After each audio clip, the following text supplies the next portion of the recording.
अस्सलामुअलैकुम। Of camera stories के एक न्यू एपिसोड के साथ मैं हूं मज़हर मलिक। हमारी जो रिकॉर्डिंग का सिलसिला है, तकरीबन डेली हम लोग रिकॉर्डिंग कर रहे हैं। इस दफ़ा जो मैंने लोकेशन चूज़ की हैं, अपनी तरफ से भरपूर कोशिश की है,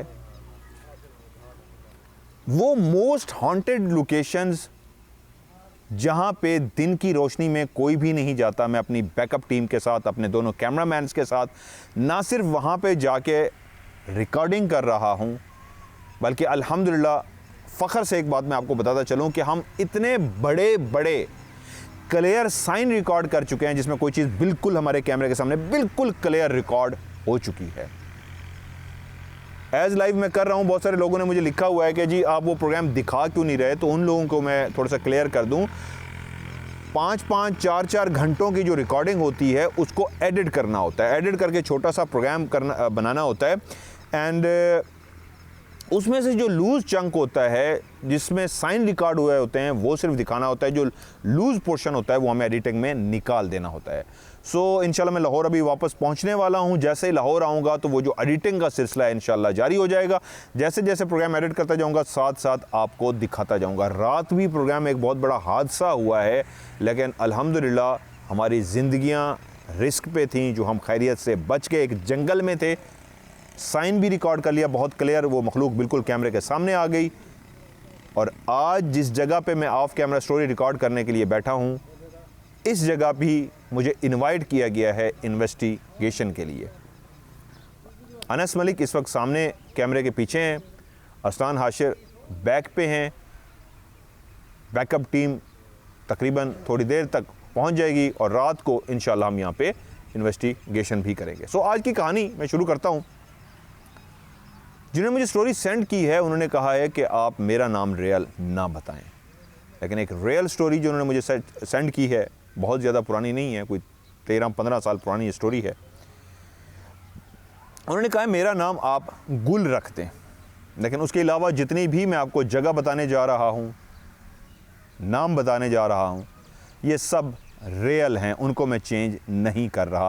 जिन्होंने स्टोरी सेंड की है सिर्फ उनके नाम को मैं उन्हीं के कहने के मुताबिक फ़र्ज़ी गुल रखने जा रहा हूँ। वाकैंड शहर के अंदर एक सीमेंट फैक्ट्री है। उस सीमेंट फैक्ट्री के साथ स्टेशन है। उस स्टेशन से कुछ आगे गिनती के कुछ घर बने हुए हैं जो आज भी मौजूद हैं। वहाँ पे इतना ज़्यादा आबादी नहीं है, और जबकि ये स्टोरी मैं आपको सुनाने जा रहा हूँ 15 साल पुरानी, उस वक्त तो बहुत ही कम आबादी थी। हाल ये होता था कि कमरों के अंदर सहन में तो लाइट जलती थी क्योंकि गिनती के घर थे, हर जगह पे लाइट नहीं होती थी, हर तरफ अंधेरा फैला होता था। वहीं के मकीन तो आदी थे इतने घुप अंधेरे के, लेकिन नए बंदे के लिए ये हैरान कुन होता था। गुल रिश्ते में जिनकी मैं कहानी सुनाने जा रहा हूँ, उस बच्ची का नाम है सुमेरा, उसकी ये खाला लगती हैं। गुल अपने बीवी, अपने बच्चों के साथ, हस्बैंड के साथ अपनी बहन के घर पहुंची। ये तकरीबन छुट्टियां गुजारने कोई 2-2.5 महीने के लिए वहाँ पे गए हुए थे। जब फैमिली पहुंचती है, जिस तरह उसका बहुत शानदार तरीके से इस्तकबाल किया जाता है, उसी तरह उनका इस्तकबाल किया गया। खाला थी, बच्चे प्यार से मिले, बहन प्यार से मिली और उनके हस्बैंड भी प्यार से मिले। शहर की ज़िंदगी से ये लोग गए थे, लेकिन देहात की उस ज़िंदगी में, उसको देहात इसलिए कहने जा रहा हूँ जहाँ पे गिनती के 2-3 घर थे, आबादी नहीं थी और मगरिब होते ही सन्नाटा छा जाता था। वहाँ वो शहर की ज़िंदगी की रोशनियों के आदी लोग शाम को थोड़े से खौफज़दा हो जाते कि अजीब सा समा है, मगरिब के बाद ही कोई बशर, कोई इंसान नज़र ही नहीं आता। मोहब्बतों का सिलसिला, क्योंकि गिनती के घर थे और उनका आपस में रिश्ते थे, जो वहाँ पे रहने वाले लोग थे आपस में रिश्तेदार थे, तो अक्सर ये होता था वो कुछ भी पकाते थे तो एक दूसरे को भेजते थे, बच्चों को देते, जाओ फलां घर में दे के आओ। गुल और उसके बच्चे बहुत इंजॉय कर रहे थे अपनी खाला के घर में, बच्चों के साथ खेल कूद रहे थे। एक घर जिसके कोई 3 कमरे थे, आगे बरामदा था और उस बरामदे के आगे सहन था। साइड पे वॉशरूम बने हुए थे। एक बड़ा सा घर था जिसके कमरों के अंदर भी लाइट थी। सहन में भी एक बल्ब सा जलता था और बरामदे में भी एक 60 वाट का बल्ब जलता था। रात को ये सब के सब एक ही कमरे में सो जाते। हंसी खुशी का ये सिलसिला जो था ये चल रहा था कि गुल कहती है कि एक दिन मैं अपनी बहन के पास बैठी हुई थी। उसने कुछ सालन एक बनाया और उनकी बेटी 14-15 साल जिसकी उम्र थी, सुमेरा उसका नाम था। ये रियल नाम है उसका, सुमेरा। और जो लोकेशन मैंने बताई है वाह कैंट में सीमेंट फैक्ट्री से कुछ आगे स्टेशन है, उसके साथ ही जो घर बने हुए हैं वो आज भी मौजूद हैं जहाँ की ये स्टोरी है और सच्ची कहानी है। सुमेरा को माँ ने आवाज़ दी, बेटा सुमेरा बात सुनो। आई अम्मी जी। बेटा ये सालन है, जाओ फूफी के घर में दे कर आओ। रात का टाइम था, अंधेरा हो चुका था। बच्चे भी उस अंधेरे के आदी थे क्योंकि गुल शहर से आई थी, उसके लिए एक नया माहौल था, उसके बच्चों के लिए नया माहौल था। लेकिन वहाँ के रहने वाले मकीन के लिए रात, अंधेरा सब आदी हो चुके थे, एक नॉर्मल सी चीज़ थी। मच्छर तंग कर रहा है इसलिए शायद। सुमेरा को माँ ने बर्तन दिया जिसमें सालन था और कहा जाओ दे के आओ। बर्तन पकड़े सुमेरा घर से चली गई। बातें करने में लग गए सारे। थोड़ी देर के बाद बच्ची घर में दाखिल हुई और खामोशी से चलती हुई अपने कमरे में जाके बैठ गई। माँ ने आवाज़ दी, सुमेरा बच्चे सालन दे आए हो। आगे से सुमेरा खामोश रही। माँ ने दोबारा वही आवाज़, वही सदा लगाई, बेटा सालन दे आई हो। सुमेरा ने कोई भी जवाब नहीं दिया। यहाँ तक कि वालदा अपनी जगह से उठी और कमरे में गई कि क्यों नहीं जवाब दे रही। तो बेटी को कहा, जो एक जगह पे बैठी हुई खामोशी से किसी चीज़ को तक रही थी, सामने वाली दीवार को। तो माँ ने दोबारा पूछा, मैं तुमसे पूछ रही हूँ, सालन दे आई हो। सुमेरा खामोश रही। अब माँ को गुस्सा भी आया और उसने कहा, क्या हो गया तुम्हें? अच्छा उठो, आओ खाना खा लो।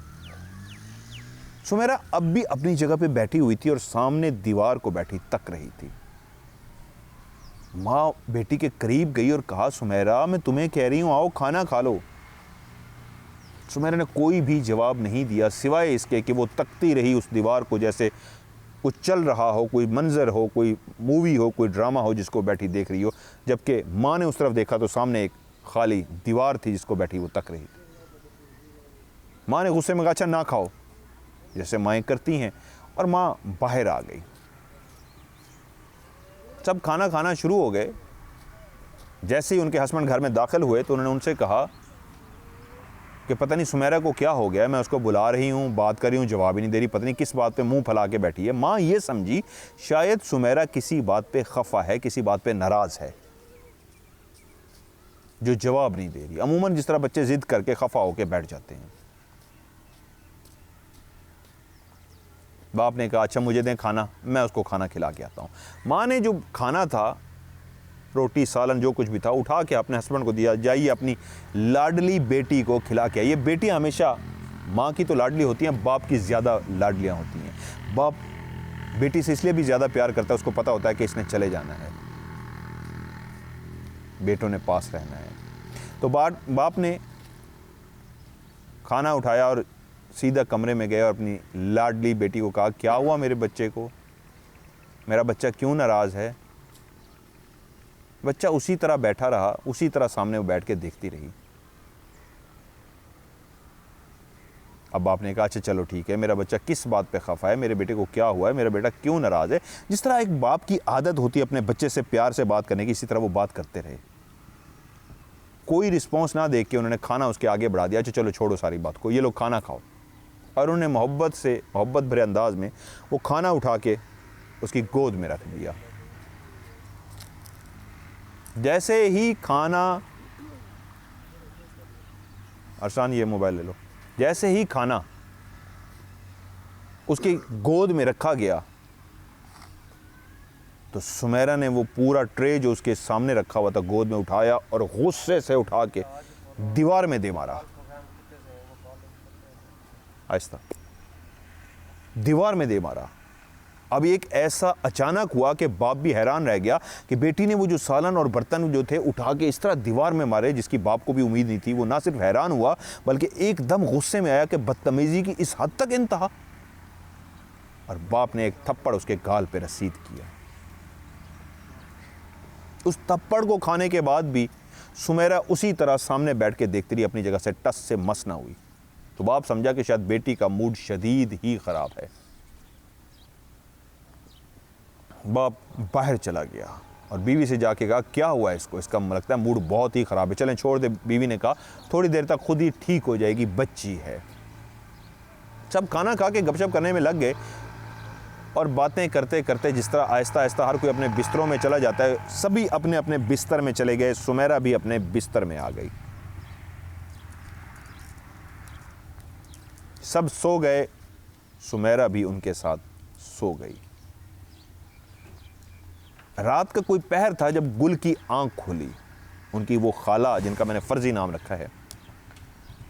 जब उनकी आंख खुली तो वो पहले तो थोड़ा सा आंखें मलती रहीं, फिर उनका दिमाग आहिस्ता आहिस्ता जब होश में आया तो उनको याद आया मैं किस बात पे जागी हूँ, क्या हुआ है। तो दिमाग ने बताया कि आपने किसी को बोलने की आवाज़ सुनी है। और वो हैरान हुई, रात के इस पहर कौन बोल रहा है। तो उन्होंने जब आंखें खोल के इधर उधर देखा तो देखा सुमेरा अपने बिस्तर पे उठ के बैठी हुई है। ना सिर्फ वो बिस्तर पे उठ के बैठी हुई है बल्कि वो जो सामने सुमेरा है उसके अंदर से कोई फीमेल नहीं बल्कि कोई मेल बोल रहा है, किसी मर्द की आवाज़ है। और उस आवाज़ के अंदर इतना गरज है, ऐसा गला है जैसे किसी बड़े उम्र का शख्स उसके अंदर बैठा बोल रहा हो। गुल जो पहले ही इस बात पे हैरान थी और ज़्यादा हैरान हो गई कि ना सिर्फ वो उठ के बैठी हुई है बल्कि वो अपनी ज़ुबान से कुछ बोल रही है। तो आवाज़ सुमेरा की नहीं है, किसी मर्द की है जो एक 40-45 साल का 50 साल का मर्द होता है, और उससे वो बैठी बातें कर रही है। खाला डर गई, डरते ही उसने उसको आवाज़ दी, सुमेरा किससे बात कर रही हो। सुमेरा का अभी भी रवैया वैसा था जैसा कमरे में रात के टाइम था कि वो किसी को कोई जवाब नहीं दे रही थी। अभी भी बैठी वो बातें करती रही, उसने कोई भी जवाब नहीं दिया। जब 2-3 दफ़ा भी पूछने पे वो नहीं बोली तो गुल ने फौरी तौर पे अपनी बहन को और इस तरह आहिस्ता आहिस्ता सब ने एक दूसरे को जगाया कि ये क्या हो रहा है। सब उठ के बैठे और देखा तो सुमेरा बैठी किसी से बात कर रही है। लेकिन कमाल बात ये थी, सुमेरा जो कुछ होंठ हिला रही थी तो उसके होंठों से आज आवाज़ सुमेरा की नहीं थी, किसी मर्द की आवाज़ थी। और ये सब के लिए हैरान कुन था। सारे खौफजदा हो गए कि ये क्या माजरा है, और उसको समझने की कोशिश कर रहे थे कि कह क्या रही है। सुमेरा बातें करते करते एक बात जिसने सबको हिला कर रख दिया वो ये था कि खून का बदला खून होगा, मैं छोड़ूंगा नहीं। अब घर वाले इस बात को समझ रहे थे कि शायद सुमेरा इस वक्त दिमागी कोई असर ले गई है, नॉर्मल नहीं है, कुछ साइको हो गई है। किसी के जहन में ये नहीं आ रहा कि सायरा सायरा नहीं है, कोई और बोल रहा है। सब यही सोच रहे हैं कि सायरा को क्या हुआ है, इसका दिमागी तवाज़ुन बिगड़ गया है, इसकी ऐसी कंडीशन क्यों हो गई है। बहरहाल एक आवाज़ आई, पढ़ाई करो। जिसको जो भी कुरान मजीद की सूरत पढ़नी आती थी उन्होंने पढ़नी शुरू कर दी और पढ़ पढ़ के सुमेरा की तरफ फूंकना शुरू हो गया, उसकी तरफ फूंक मारना शुरू कर दिया। थोड़ी देर के बाद सुमेरा ना सिर्फ खामोश हो गई बल्कि आहिस्ता से अपने बिस्तर पर सो गई। अब जो बाकी सारे लोग भी जाग चुके थे वो डिस्टर्ब ज़रूर हो गए थे, बल्कि थोड़े से वहम का भी शिकार हो गए थे। क्या हो गया बच्ची को, रात से ऐसा कैसा बिहेव है। तो बाप बोला कोई बात नहीं, बच्चे कभी कभी इस तरह कर लेते होते हैं, परेशानी की कोई बात नहीं है, लगता है कोई बात ये दिमाग पे ले गई है, किस चीज़ को इसने सीरियस ले लिया है।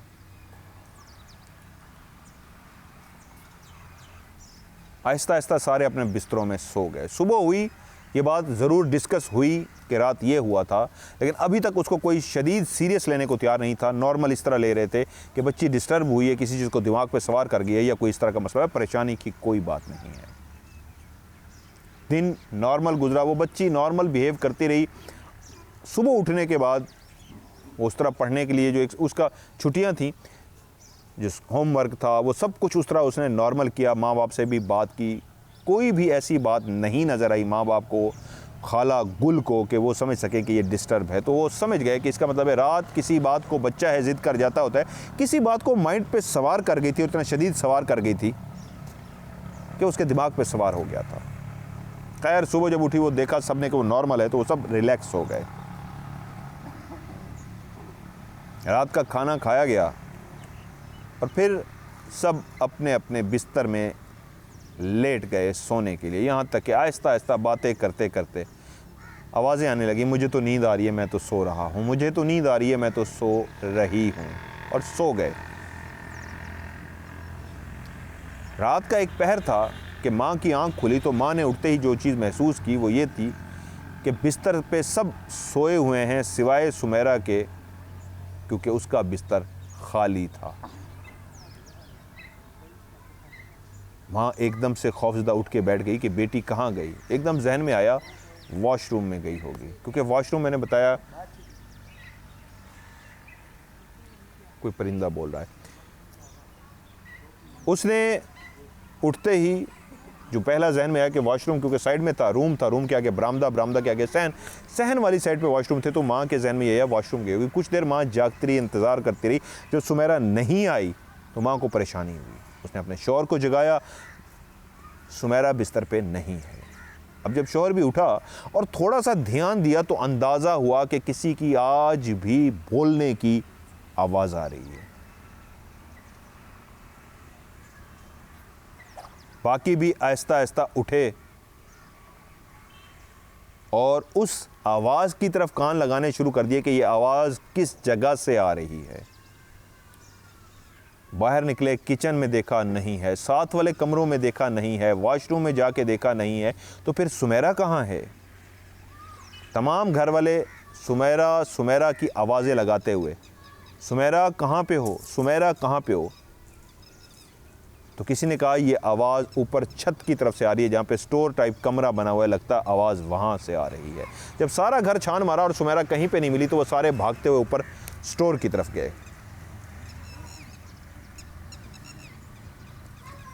आवाज़ स्टोर से ही आ रही थी। आज सुमेरा स्टोर में ही थी और आज भी वो कोई मेल था, मर्द था जो बात कर रहा था। हाँ, कहाँ पे हो? तुमने अच्छा नहीं किया, खून का बदला खून होगा, छोड़ूंगा नहीं मैं। तकरीबन जो रात वो बातें कर रही थी वही मिलती जुलती सारी बातें थीं। घर वाले स्पेशली माँ भागती हुई बेटी के पास गई और उसको कहा क्या हो गया सुमेरा, किससे बातें कर रही हो? तो सुमेरा ने कहा मर्द की सी आवाज़ में कहा वो देखो वो खड़ा है सामने, उससे बात कर रही हूँ। माँ ने पूछा कौन है वो? तो कहती है खुद देख लो कौन है। अब बोलने वाली सुमेरा नहीं थी, अब जो वॉइस आ रही थी, जो वो बोल रही थी, वो एक मेल किया मर्द की आवाज़ थी। उसने कहा वो खड़ा है सामने। ना सिर्फ माँ बल्कि जितने भी लोग पीछे खड़े थे उन सब ने मुड़ के उस तरफ देखा जिस तरफ सुमेरा ने इशारा किया था, लेकिन वहीं पे कोई भी नहीं था। तो माँ की आवाज़ आई, हमें तो कोई भी नज़र नहीं आ रहा। तो सुमेरा ने कहा वो देखो सामने खड़ा तो है, क्यों नहीं नज़र आ रहा तुम लोगों को? अब सब परेशान हो गए कि या अल्लाह क्या माजरा है, सुमेरा के दिमाग पे असर हो गया है, किसी चीज़ की टेंशन ले गई है, ये कैसी बहकी बहकी बातें कर रही है। उनमें से किसी ने ये तक मशवरा दे डाला कि मुझे लगता है इसको मिर्गी का दौरा पड़ा है, इसको कोई इस तरह का इशू हो गया हुआ है। तो वो कहती हैं कि हमने उस बच्ची को पकड़ के जूते भी सुंघा दिए, इस तरह के जो टोटके होते हैं करने के लिए कि ये हो गया, किसी ने कहा कान में ये करो, किसी ने कहा ये करो, वो कर। कहते हैं हमने ये कुछ भी कर दिया, लेकिन वो सुमेरा वहीं पे खड़ी वही बोलती रही जो बोले जा रही थी। और आखिरी यही हुआ, फिर वो रात की तरह सारे पढ़ना शुरू हो गए और पढ़ते गए पढ़ते गए पढ़ते गए। तो उस पढ़ने से जैसे ही पढ़ना शुरू किया तो सुमेरा ना सिर्फ खामोश हो गई बल्कि एकदम से नॉर्मल बिहेव करते हुए सब घर वालों को देखा और कहा आप लोग यहाँ पे क्या कर रहे हैं? अब ये जो आवाज़ थी ये सुमेरा की थी। वो ज़रूर चौंक गए और कहा तुम्हें ढूंढने के लिए आए थे, तुम यहाँ पे क्या कर रही हो? तो वो खुद एकदम से हैरान हुई, कहती है मैं यहाँ पे क्या कर रही हूँ, मुझे तो लगता है आप लोग मुझे यहाँ पे लेके आए हो। तो माँ ने कहा चलो नीचे चलो बेटा। माँ ने उसको पकड़ा और उसको नीचे लेके आई, उसको उसके बिस्तर पे सुला दिया। लेकिन अब वो परेशान ज़रूर हो गई थी। ये कोई मिर्गी का दौरा नहीं है, कोई परेशानी और है। हम जिसको कुछ और समझ रहे हैं, ये कुछ और है। अब माँ ने बेटी की परेशानी को देखते हुए शौहर से कहा कि मुझे लगता है ये मामला वो नहीं है जो हम सोच रहे हैं कि मिर्गी है, कोई परेशानी है, कि कोई टेंशन है या कुछ ऐसा है या ज़िद में आ गई है। जैसे ही हम पढ़ाई करते हैं, कल रात भी ऐसे हुआ है, हमने पढ़ाई की है तो वो नॉर्मल सी हो गई है, आज भी पढ़ाई की है नॉर्मल की हो गई है। मुझे लगता है आप मस्जिद के कारी साहब को मिलें और उनको घर लेके आएँ। तो बाप कहा नहीं, ऐसी कोई बात नहीं है, बच्ची है, डिप्रेशन में है या कोई चीज़ दिमाग पे सवार उसकी हो गई है, आप टेंशन ना लें, कल ठीक हो जाएगी। सुबह हुई, सारा दिन सुमेरा बिल्कुल ठीक रही और वो शौहर जो आज बाहर जॉब पे भी नहीं जा सका था, बीवी से कहता रहा देखा नहीं बिल्कुल ठीक है, बच्चे हैं, कभी कभी ऐसा हो जाता है। लेकिन आज शाम को उसने कहा छत पे जाके देखो वो कौन खड़ा हुआ है, तुम्हें नज़र आ रहा है। अब जब वो घर वालों को मुखातिब करके कह रही थी वो देखो वो कौन खड़ा है, वो देखें वो क्या है, और वो इस तरह की चीज़ें दिखा रही थी, घर वालों को कुछ भी नज़र नहीं आ रहा था, तो वो सब डर गए कि अब मामला वाकई कुछ और है। और बीवी शौहर को कायल करने में कामयाब हो गई। अब आपको मानना पड़ेगा जो हम सोच रहे हैं वैसा ही है, ये मुर्गी या कोई दिमागी नहीं है, इस पर कोई साया है। शौहर ने कहा अच्छा अल्लाह खैर करेगा, मैं इशा की नमाज के बाद कारी साहब के पास जाता हूँ और उनको लेके आता हूँ। बाद नमाज इशा वो पहुँचे और उनसे रिक्वेस्ट की, सारा मामला बयान किया और कहा कि ये तीसरी रात कहीं हमारी फिर परेशानी में ना गुजरे और बेटी किसी मुश्किल का शिकार ना हो जाए, तो आप मेहरबानी कीजिए आज ही मेरे साथ चलिए। तो कारी साहब जो सोने की नीयत कर चुके थे, जल्दी सोने के आदी थे, सुबह उन्होंने फजर की नमाज़ पढ़नी होती थी, अजान देनी होती थी, उन्होंने कहा चलिए, बच्चे सबके सांझे होते हैं, वो उनके साथ चल पड़े। घर पहुंचते ही आज वो सिलसिला जो लेट नाइट शुरू होता था जल्द ही शुरू हो चुका था। सुमेरा बोल तो नहीं रही थी, लेकिन खामोश और गुमसुम सामने बैठे उस दीवार को देखे जा रही थी। कारी साहब सामने बैठ गए, कुछ पढ़ते रहे और थोड़ी देर के बाद कहा कौन हो तुम। कोई भी जवाब नहीं मिला। दोबारा पढ़ाई की और सवाल किया कौन हो तुम। इस दफ़ा लहजा बहुत गुस्से वाला था। तो उस बच्ची ने आंखें उस दीवार से हटा के मौलवी साहब की आंखों में आंखें डाल दी और मौलवी साहब को देखना शुरू हो गई। आवाज़ दोबारा आई, तीसरी दफ़ा, अब गरजदार आवाज़ थी। पूछा है तुमसे कौन हो तुम। तो आगे से आवाज़ जो सुमेरा के मुंह से निकली वो सुमेरा की आवाज़ नहीं थी, किसी इंसान, किसी मर्द की आवाज़ थी, किसी मेल की आवाज़ थी। उसने कहा मैं जिन हूँ। उसने कहा क्यों बच्ची को तुमने पकड़ रखा है। तो आगे से सुमेरा के मुंह से जो अल्फाज निकले वो ये थे, नहीं छोड़ूंगा। मौलवी साहब बोले तुम्हें इस बच्ची को छोड़ना होगा, ये मासूम सी बच्ची को अजियत क्यों दे रहे हो, क्या तुम मुसलमान हो। तो बोलने वाले ने कहा हाँ मैं मुसलमान हूँ। तो उसने कहा मुसलमान हो कि तुम एक मुसलमान बच्ची के अंदर घुस गए हो, उस बच्ची को तकलीफ़ दे रहे हो, छोड़ दो इस बच्ची को। उसने कहा मैं इस बच्ची को नहीं छोड़ूंगा। पूछा क्यों नहीं छोड़ोगे। तो उसने कहा खून का बदला खून होगा। उसने कहा क्या मतलब है तुम्हारा इस बात का। उसने कहा ये रात के टाइम सालन लेके जा रही थी, मैं और मेरी बीवी जिसका नाम उज़्मा है, हम दोनों बैठे खाना खा रहे थे। ये बच्ची जब सालन देकर वापस आ रही थी तो बजाय ये अपने रास्ते पे चलने के, इसने नीचे चलना शुरू कर दिया।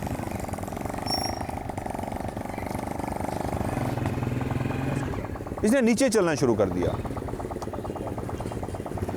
अब जो हम इसको नज़र नहीं आ रहे थे लेकिन उस जगह पे मौजूद थे, बैठे हुए थे, हम इसको ज़रूर देख लेते, लेकिन हम बेध्यान इसलिए थे, हमारा ध्यान इसलिए नहीं था कि हम दोनों बैठे खाना खा रहे थे, मैं और मेरी बीवी उज़्मा।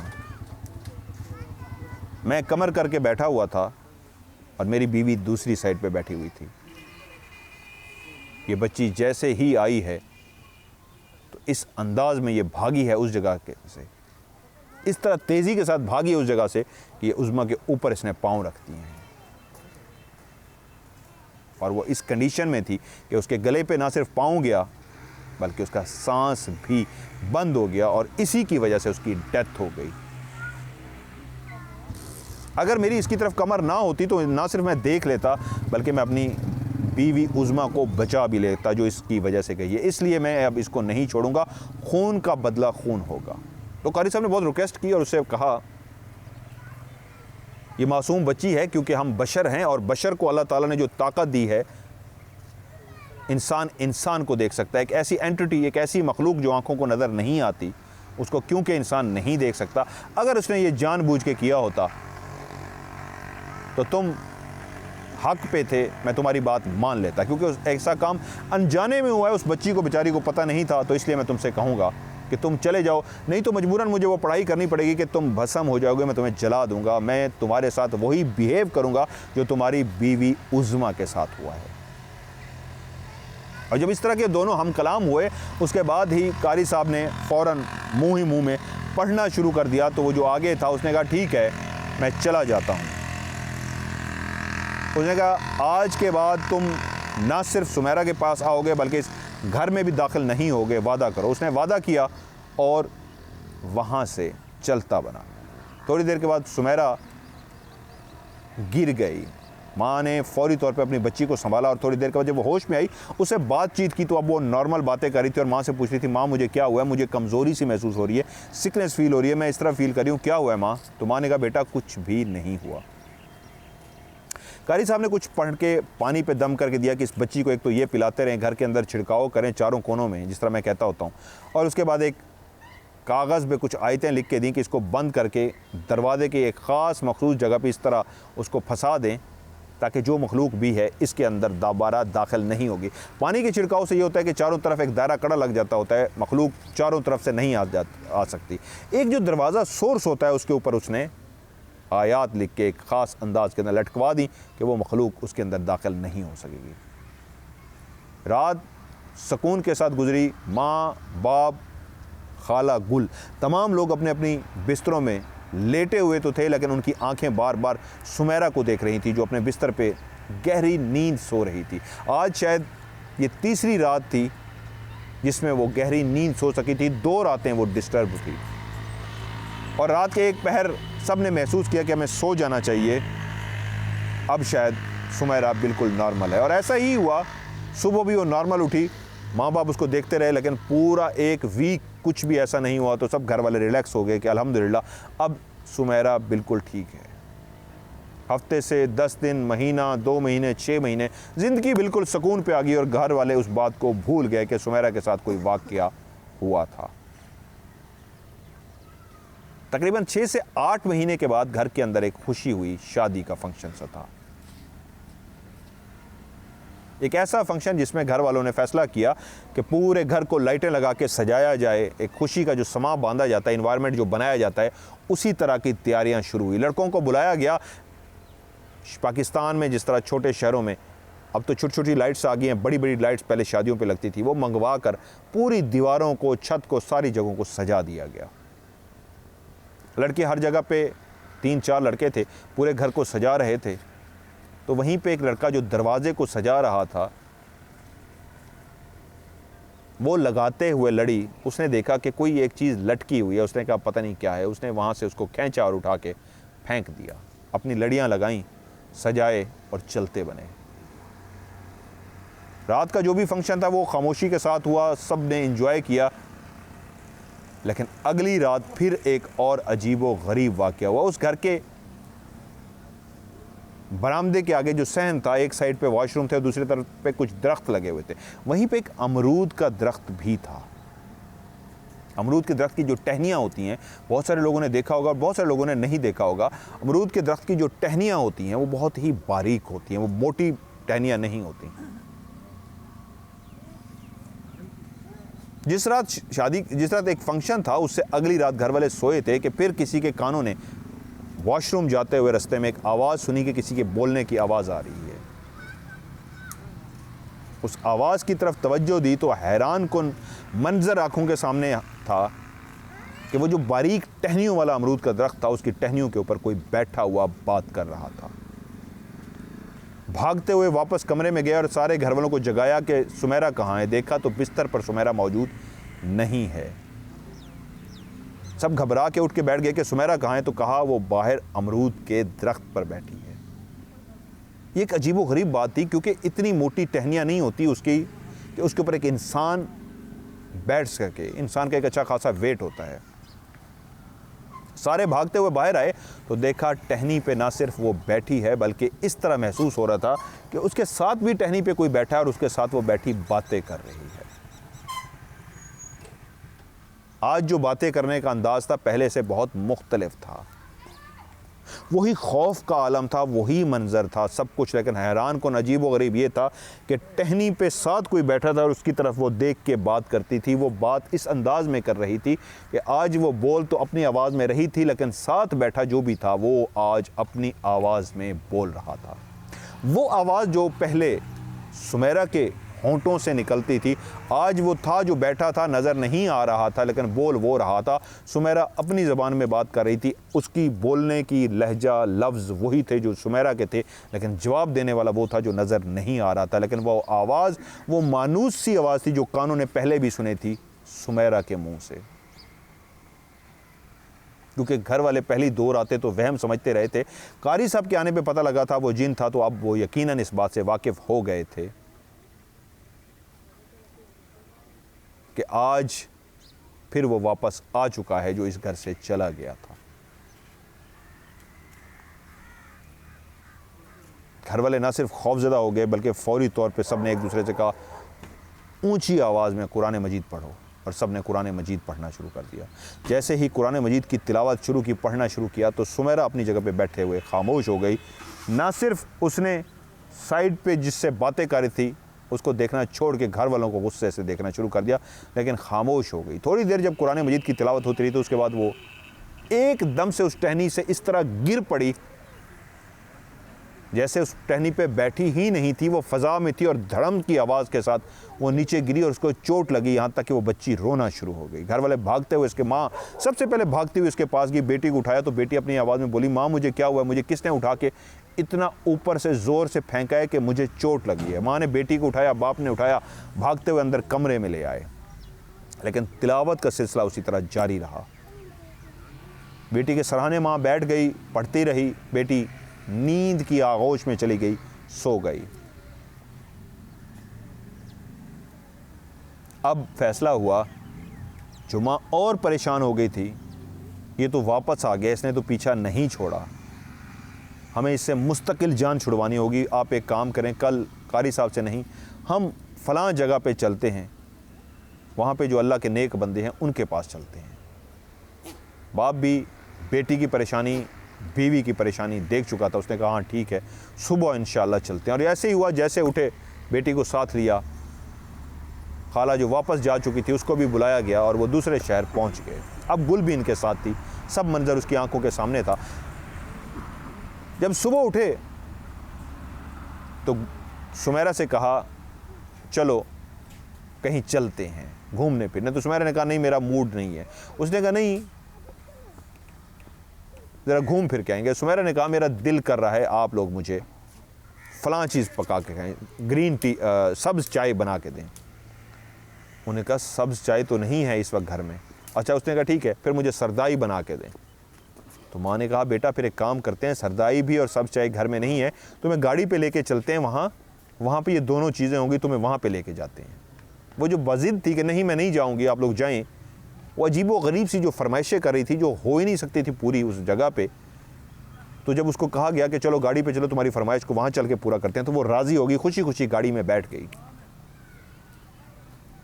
गाड़ी जब उस आस्ताने पे पहुँची तो एकदम से उसकी आंखें लाल हो गई। अंदर से वही आवाज़ दोबारा बोली, तुम लोग चक्कर दे के झूठ बोल के मुझे यहाँ के लेके आए हो, मैं तुम सबको नहीं छोड़ूंगा, इसके साथ साथ मैं तुम सबको भी मार दूंगा। अब जो फैमिली के 4 मर्द थे, उन्होंने ज़बरदस्ती बच्ची को पकड़ा के किसी तरह के उठाएं, गाड़ी से निकालें और अंदर लेके जाएं। तो बच्ची इतनी वज़नी हो चुकी थी, वो चारों कहते हैं हम उसको जितना भी खींच रहे थे, ज़ोर लगा रहे थे, वो बाहर आने को तैयार नहीं थी। यहाँ तक कि अंदर उनके जो पीर साहब के लोग थे उनको बुलाया गया हेल्प के लिए, वो लोग भी आए काफ़ी तादाद में। तो सब ने मिल के ज़ोर लगाया और एक मासूम सी 14-15 साल की जो बच्ची थी उसको मुश्किलों से गाड़ी से बाहर निकाला गया, जो इतनी ताकतवर हो चुकी थी, और उसके बाद उसको पीर साहब के सामने लेके गए। अब उसकी आंखें ना सिर्फ लाल थीं बल्कि वो जो भी था अंदर वो बहुत गुस्से में था और धमकियां दे रहा था, मैं किसी को भी नहीं छोड़ूंगा, मैं सबको मार डालूंगा, मैं तुम सबको तबाह बर्बाद कर दूंगा, क्योंकि खून का बदला खून होता है, तो मैं इसलिए किसी को नहीं छोड़ूंगा। वो अल्लाह के नेक बुजुर्ग कुछ देर पढ़ते रहे और उसके बाद उन्होंने आंखें खोली और उससे कहा, तुम मुसलमान हो कि एक मुसलमान बच्ची को छेड़ रहे हो? तुम तो उस घर से चले गए थे, तुमने तो वादा किया था मैं दोबारा नहीं आऊँगा, फिर क्यों आए हो? और मुझे ये बताओ तुम दाखिल कैसे हुए? तो फिर उसने बताया कि जब वो एक फंक्शन सा हुआ था तो उस वक्त लड़के जो लड़ियाँ सी लगा रहे थे, वो बत्तियाँ सी जो लगा रहे थे, उन्होंने वो उठा के अल्लाह का कलाम फेंक दिया था, हटा दिया था वहाँ से, फेंका नहीं हटा दिया था वहाँ से, तो मैं दाखिल हो सकता था, वरना मैं दाखिल नहीं हो सकता था। उन्होंने कहा इसको छोड़ दो। उन्होंने कहा नहीं, मैं इसको नहीं छोड़ूंगा। उन्होंने कहा तुम जानते नहीं मैं कौन हूँ, छोड़ दो इसको। तो आगे से वो खामोश रहा, तो एक जनाटेदार थप्पड़ उस अल्लाह के नेक बंदे ने सुमेरा के गाल पे इस तरह रसीद किया कि वो हिली तक भी नहीं। अगर वो आम नॉर्मल सुमेरा होती और वो थप्पड़ उसको पड़ता तो शायद वो उड़ती हुई 4 कदम दूर जाके गिरती, इतने ज़ोर से मारा गया था। लेकिन उस वक्त उसका चेहरा अपनी जगह से हिला तक भी नहीं। हाँ, जो अंदर था वो डर ज़रूर गया। उसने कहा मुझे माफ़ कर दें। उन्होंने कहा मेरे जो भी तुम्हें मैं कहने जा रहा हूँ उस पर अमल करो, वरना अभी अभी मैं तुम्हें जला के भस्म करने लगा हूँ, मैं तुम्हें जलाने लगा हूँ, मारने लगा हूँ, कि तुमने एक मासूम सी बच्ची को बहुत तकलीफ़ दी है। फिर वो पढ़ना शुरू हो गए तो आगे से गिड़गिड़ाना शुरू हो गया, हाँ ठीक है मैं इसको छोड़ने को तैयार हूँ। फिर उन्हें वही पूछा आए क्यों थे, तो उसने वही सारा वाक़या दोहराया जो कारी साहब को उसने बताया था कि हम खाना खा रहे थे, उसने मेरी बीवी उज़्मा को मारा था। और उन्होंने भी वही जवाब उसको दिया कि ऐ अल्लाह की मखलूक, अगर वो बच्ची जानती होती तो वो इतनी खौफ में आ जाती, इतनी खौफज़दा हो जाती कि वो पास ही ना आती, क्योंकि तुम उसको नज़र नहीं आ रहे थे तुम दोनों, इसलिए वो उसने ऐसा किया। और जब इस तरह की उनके आपस में बातें हुई तो आखिरकार वो मान गया। उसने कहा लेकिन इस दफ़ा तुम इस शर्त पे जाओगे, तुम हज़रत सुलेमान अलैहिस्सलाम की कसम उठाओगे कि आज के बाद दोबारा कभी इस बच्ची में वापस नहीं आओगे। और वो जो पढ़ रहे थे तो वो इससे इतना तकलीफ़ में था, उसको पता था कि अगर ये पढ़ते रहे तो मुझे जला देंगे, तो वो पहले ही तैयार हो चुका था, मैं बिल्कुल वही करूँगा, मैं कसम खाने को तैयार हूँ। तो उसने कहा खाओ कसम। तो उसने हज़रत सुलेमान अलैहिस्सलाम की कसम खाई कि मैं आज के बाद इस बच्ची सुमेरा में वापस कभी नहीं आऊँगा। उसने कहा तुम्हारी इसकी अब कोई भी दुश्मनी नहीं है, इसलिए कि इस बशर को पता ही नहीं था कि अल्लाह की कोई और मखलूक भी बैठी है, क्योंकि तुम्हारा पर्दा डाला है अल्लाह ताला ने, तुम्हें ऐसी जगह पर बैठना ही नहीं चाहिए था। तुम उस रस्ते की तरफ बैठे थे, तुम थोड़ा सा दूर होकर बैठ जाते। अगर वो भागी है उस जगह पे तो तुम वहाँ पे क्यों बैठे थे, तुम्हें साइड पे बैठना चाहिए था, दरख्त पे बैठना चाहिए था। और उसने कहा ओके मैं निकलने को तैयार हूँ। तो मौलवी साहब ने, अल्लाह के उस नेक बंदे ने कहा, सबसे कहा आप लोग सारे साइड पे हो जाइए, रास्ता दे दीजिए ताकि ये निकल जाए। माँ ने बेटी को जो पकड़ा हुआ था उसने कहा आप भी जाइए। तो माँ ने बेटी की तरफ देख के कहा मैं अपनी बेटी को अकेला नहीं छोड़ूंगी। माँ खौफज़दा थी, डरी हुई थी। तो उसने कहा चले ठीक है आप बैठे रहिए।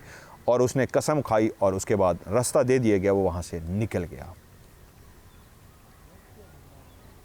जैसे ही वो गया सुमेरा होश में आई तो पहला सवाल जो उसने किया, उसने कहा मैं कहाँ पे हूँ, और साथ ही उसने अपना हाथ उस गाल की तरफ रख दिया जिस पे उसको शदीद तकलीफ़ हो रही थी, पेन हो रही थी। तो उसने एक बंदे ने कहा बेटा तुम्हारा नाम क्या है? तो वो आगे से बोली मेरा नाम सुमेरा है। हाथ उसने गाल पे रखा हुआ था। उसने कहा कौन सी क्लास में पढ़ती है? उसने कहा मैं इस क्लास में पढ़ती हूँ। उसने कहा तुम्हारे मार्क्स कितने आए थे? उसने कहा इतने आए थे। वो उसे इस तरह की बातें कर रहा था, लेकिन वो बार बार अपने गाल को सुला रही थी, कह रही थी मुझे दर्द हो रही है, मुझे बहुत दर्द हो रही है, मुझे दर्द हो रही है। तो उस मौलवी साहब ने, उस नेक बंदे ने कहा कोई बात नहीं बेटा, अभी आप अम्मी अब्बू के साथ जाओगे, बिल्कुल दर्द नहीं होगी, ठीक हो जाओगे। यहाँ तक कि कहते हैं कि उसने हमें रुखसत किया और हम घर आ गए। अब एक चीज़ तो उन्हें जो पढ़ के भी दे दी थी, सारा हमें समझा तो दिया था कि उसको निकाल तो दिया था, हमें ये भी यकीन हो गया था अब ये वापस नहीं आएगा।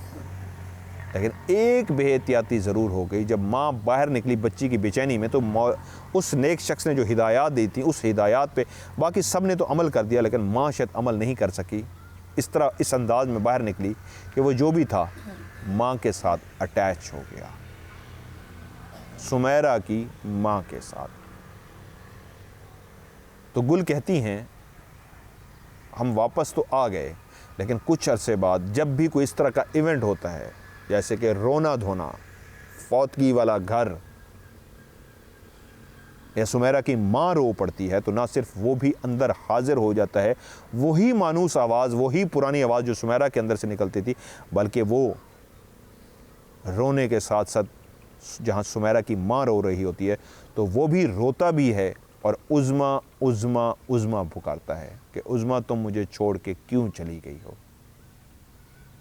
तो घर वाले कोशिश करते हैं कि सुमेरा की माँ को किसी भी फौतगी वाले घर में ना लेके जाएं।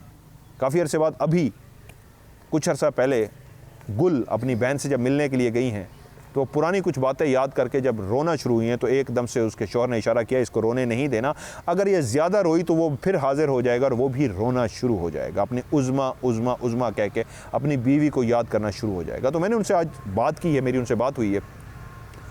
मैंने कहा आपने उसका बहन का अब जिस दिन भी उसकी हाज़िरी हो, मैंने कहा आप उसको दोबारा लेके क्यों नहीं गए अपनी बहन को, उसी अल्लाह के नेक बंदे के पास लेके जाते और इसका भी ट्रीटमेंट करवाते। वो कहते हैं हम गए थे लेकिन अब वो वहाँ पे नहीं है, जा चुके हैं, क्या हुआ है अल्लाह को पता, इसलिए हम इलाज नहीं करा सके। तो मैंने उनको एक ऑफ़र दिया, आप काम कीजिए, जब भी आपकी बहन के साथ वो हाज़िरी हो, वो अंदर आए या जब भी वो रोएं, या आप स्पेशली उनको ऐसे घर लेके जाएं, मातमी घर, ऐसी जगह लेके जाएं जहाँ पे वो रोए और वो हाज़िरी हो, तो आप मुझे फ़ौरी तौर पे कॉल करें। इंशाल्लाह ये मेरा वादा है, कॉल पे ही उसको आपकी बहन के अंदर से मैं निकाल भी दूंगा और उसको भेज भी दूंगा।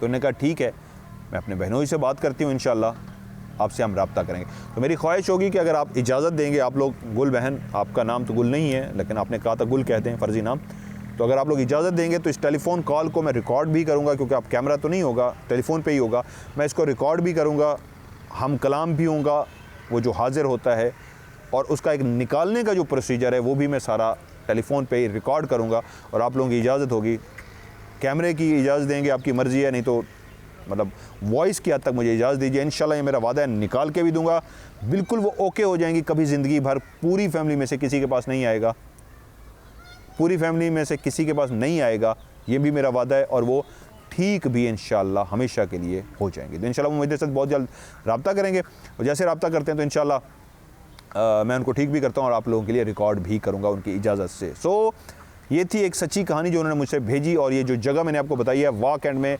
सीमेंट की फैक्ट्री के साथ जो स्टेशन है उससे थोड़ा सा आगे ये घर हैं, जहाँ पे कुछ चंद घर हैं आज भी इस तरह के मामलात हैं जो इस तरह के चल रहे हैं।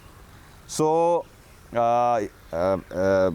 मुझे ये एक मौका दिया अल्लाह ताला ने कि मैं फिर अल्लाह की मखलूक के काम आ सकूँ, तो इंशाल्लाह मैं उनको ज़रूर निकालूंगा। सो आपसे प्रोग्राम के एंड में जिस तरह मैं कहता होता हूँ, रिक्वेस्ट करता होता हूँ, वही रिक्वेस्ट है, वीडियो को लाइक ज़रूर कीजिएगा, दोस्तों के साथ शेयर कीजिएगा, और आप लोग भी मुझे अपनी स्टोरी भेजना चाहते हैं तो मेरा जो व्हाट्सएप का नंबर है 0092+92, ये जो बाहर मुल्क में है पाकिस्तान से हट के, वो +92 मिलाएंगे और उसके बाद मोबाइल नंबर 313665500। रिपीट करता हूँ, +92 313665550। और जो पाकिस्तान में है वो डायरेक्ट नंबर मिलाएंगे 0313665550। तो आज के प्रोग्राम से मज़हर मलिक आपसे इजाज़त चाहता है। एक क्यूट सी मैं कुछ देर इसके साथ खेलूँगा। आज रात को यहाँ पे हमने इन्वेस्टिगेशन करनी है, इंशाल्लाह यहाँ पे इन्वेस्टिगेशन भी करेंगे। पीछे ऊँट भी है जो रात को बहुत ज़्यादा कहते हैं डरता है, डिस्टर्ब होते हैं लोग, तो आज सारे जमा हैं यहाँ पे। मैं कोशिश करूँगा इंशाल्लाह इस जगह को क्लियर भी करें और यहाँ पे इन्वेस्टिगेशन भी करें। सो आज की ऑफ कैमरा स्टोरी से इस दुआ के साथ इजाज़त चाहूँगा, अल्लाह ताला आप सबको ना सिर्फ हमेशा अपनी हिफ्ज़-ओ-मान में रखे, बल्कि आप सब पे अल्लाह ताला की रहमत ख़ास हो। आमीन सुम्मा आमीन। जज़ाकल्लाह। अल्लाह हाफ़िज़। जाओ जी, जाओ जाओ जाओ जाओ जाओ, जाना है? ओके ओके ओके, आराम से आराम से आराम से आराम से। क्या हुआ है?